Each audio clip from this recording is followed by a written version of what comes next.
1977 مارس الحزين، عندما هتف الملايين في الشوارع: الوداع يا حليم يا حبيب الملايين. وقطعت التلفزيونات والإذاعات العربية إرسالها لتعلن رحيل أسطورة الفن عبد الحليم حافظ، صاحب صوت يخرج من القلب ويصل إلى القلب. كانت وفاة عبد الحليم بمثابة الصدمة على كل الأجيال التي أحبته وغنت أغانيه في أشد لحظاته فرحاً وحزناً. أحدثت وفاته بلبلة في الوسط الفني ودهشة وجملها كل محبيه. كانت جنازته أسطورية، فلقد جيعه شعب مصر وكل شعوب العالم العربي الذين طافت قلوبهم وعبرت كل الحواجز، تبادله اللحن بالكلمة والحزن بالعبرة والحب بالهمسة. وصل جثمان حبيب مصر والعروبة في 3:00 صباحاً على متن طائرة مصر للطيران، وكان في استقباله أفراد عائلته، أحبابه وأصدقائه. وقد انتظر الشعب المصري وجمهوره من قبلها ليلاً بياتاً في ميدان التحرير لوداعه. مباشرة بعد وصول الجثمان أدخل إلى المسجد دون المرور على مستشفى المعادي، حيث تم تغسيله وتكفينه والصلاة عليه ولفه وتغطيته بعلم مصر. ووضع من بعد في سيارة مكشوفة لونها أخضر وغطيت بالزهور من جوانبها ووضعت عليها صورة له. وفي 11:10 صباح السبت ودعت مصر ابنها الجميل الغالي وداعاً مبكراً بالورود والنياشين التي حصل عليها.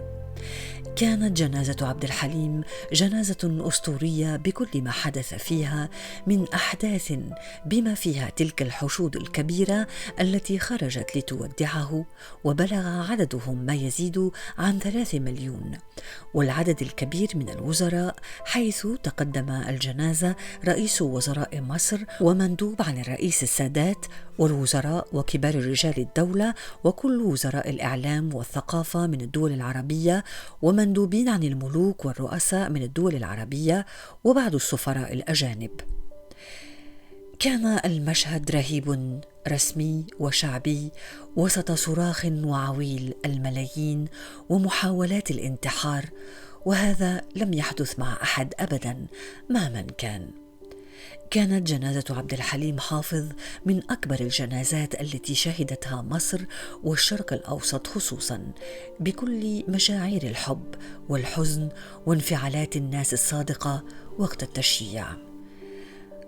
أغلقت قوات الأمن يومها الشوارع المؤدية إلى طلعة حرب وميدان التحرير، واشترك في تأمين وتنظيم الجنازة نحو 5,000 من رجال الأمن. وأشرف نائب وزير الداخلية النبوي إسماعيل بنفسه على الاستعدادات وترتيبات الجنازة التي لم تشهد مصر جنازة لفنان عربي مثله. ولن تتكرر تلك المشاهد المؤثرة للجماهير التي عشقت الفنان عبد الحليم.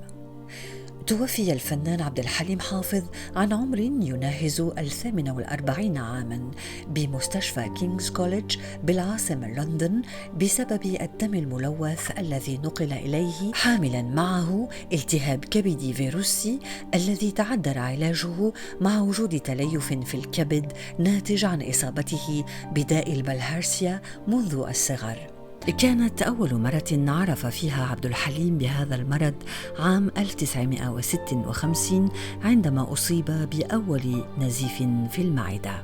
حزن الجمهور حزنا شديدا، وكذلك تأثر الوسط الفني. ما زالت مصر والعالم العربي يحتفلون بيوم ميلاده ويوم رحيله، ودائما تقام الحفلات في الأوبرا في ذكراه ووضع أكاليل الزهور على مدفنه في حي البساتين، وذلك بعد مرور 46 سنة على وفاة عبد الحليم حافظ. استطاع الفنان عبد الحليم حافظ أثناء حياته الفنية ومشواره في عالم الفن أن يصبح أسطورة لن تتكرر، وحفر في سماء الفن اسمه بحروف من النور، وكيف لا وأجيال تأتي وبعدها أجيال تتغنى بكلمات وألحان الفنان الراحل عبد الحليم حافظ. لقد حصد أثناء حياته شعبية كبيرة، وبعد وفاته ذكرى جميلة.